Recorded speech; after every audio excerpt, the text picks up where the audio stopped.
Hello, my name is Raleigh Reuben King. I've been an engineer with WHO Radio since 1979. Today, we're going to show you how to solder these wires to the terminal ends on your speakers. I'm going to take a look here and we'll see we have a negative terminal on the top as you look at it here. So we'll orient it that way. Bring the wire through the hole, up, and pull it as tight as you can. And the same with this one. We'll pull it up here and pinch it tight.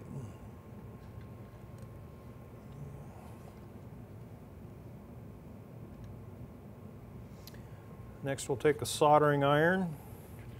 And the one thing you want to remember as you're doing this, the rule is you heat the work and not the solder.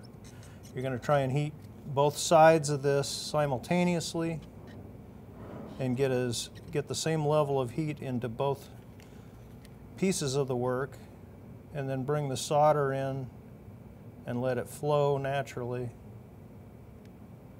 Once it gets warm enough, it should work. Here.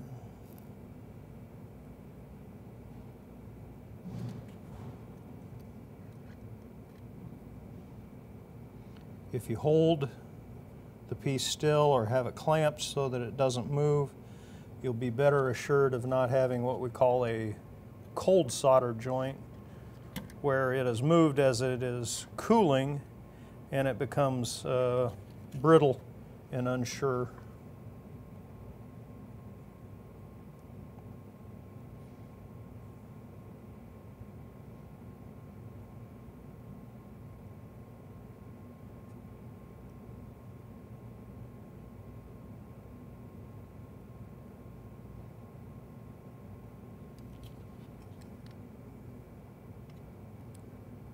Remove the heat, hold it still.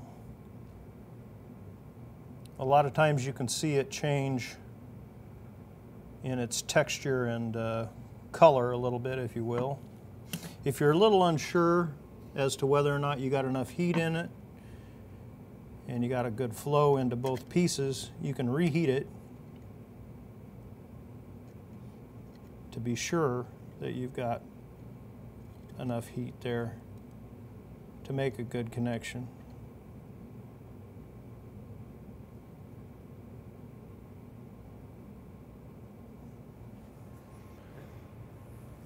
And you can see you've got enough heat into both that the solder has flowed completely into the wire and is spread out somewhat on the metal tab. When you're doing multiple connections, your iron is going to get dirty. It's going to have pieces of solder on it. If you have a damp sponge, you can use that to clean the tip off and keep it clean. Cleaner tip will make for better heat transfer.